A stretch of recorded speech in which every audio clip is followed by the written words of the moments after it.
श्री परमात्मने नमः। प्रिय मित्रों, मैं डॉक्टर कृष्णपाल त्रिपाठी आप सबका हार्दिक स्वागत करता हूँ। आज मैं आप लोगों के समक्ष श्री वैकुंठ चतुर्दशी व्रत के संदर्भ में चर्चा करना चाहता हूँ। यह व्रत कार्तिक मास शुक्ल पक्ष की चतुर्दशी तिथि को किया जाता है। संसार का प्रत्येक व्यक्ति चाहता है कि हम जीवन भर सुखी संपन्न रहें और अंत में हमें वैकुंठ की प्राप्ति हो सके। इस कामना की पूर्ति के लिए हमारे प्राचीन ऋषियों महर्षियों ने श्री वैकुंठ चतुर्दशी के व्रत का निर्देश किया। उनका स्पष्ट मानना है कि जो व्यक्ति कार्तिक शुक्ल पक्ष की चतुर्दशी, जो वैकुंठ चतुर्दशी के नाम से जानी जाती है, उसका व्रत करें, भगवान विष्णु का पूजन करें, तो सुनिश्चित रूप से उसे वैकुंठ की प्राप्ति होती है। इसीलिए इसे श्री वैकुंठ चतुर्दशी भी कहा जाता है। ये केवल वैकुंठ प्राप्ति के उद्देश्य से बनाया गया है व्रत। व्रती को चाहिए कि प्रातः स्नान आदि के बाद अपने इष्ट देव का पूजन करे। भाई वो तो नितांत आवश्यक है। किसी भी कार्य को प्रारंभ करने के पूर्व अपने इष्ट देव का स्मरण तो आवश्यक है। तो सबसे पहले इष्ट देव का पूजन कर लें, उसके बाद स्वस्ति वाचन पूर्वक व्रत का संकल्प लें।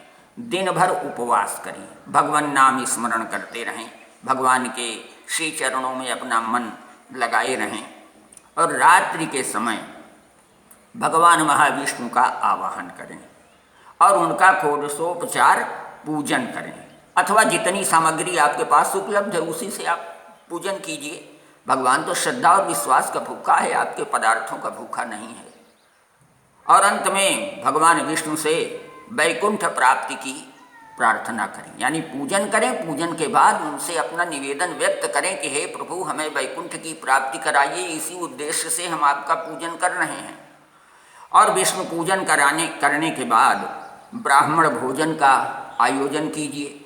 ब्राह्मण भोजन का आयोजन करने के बाद उन्हें श्रद्धापूर्वक दक्षिणा दे करके प्रसन्न कीजिए, उनसे शुभाशीर्वाद प्राप्त कीजिए। उसके बाद शुद्ध सात्विक आहार आप भी ग्रहण कीजिए। हमारे धर्मशास्त्रों में इस व्रत की बहुत बड़ी महत्ता बताई गई है।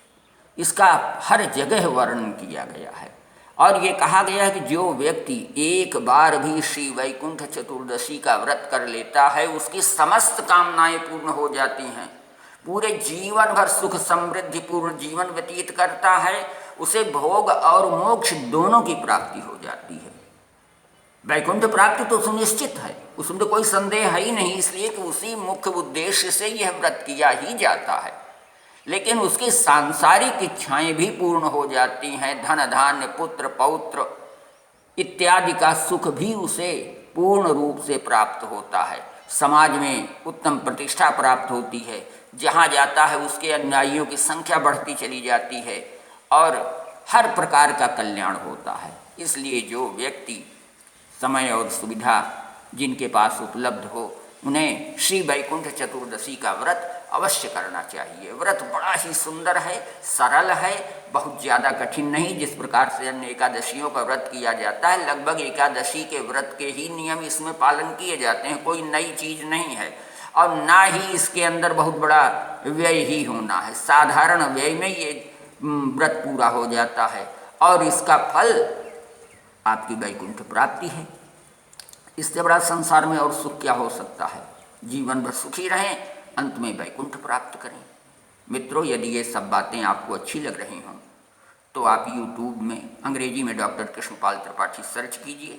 उसके बाद वहाँ सब्सक्राइब लिखा मिलेगा, उसे टच कीजिए।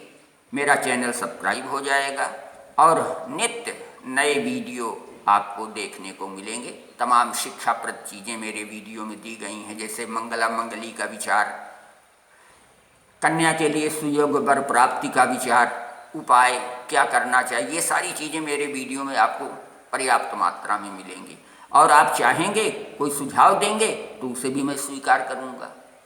तो आज यहीं तक, अगली कड़ी में पुनः मिलेंगे। तब तक के लिए धन्यवाद, नमस्कार।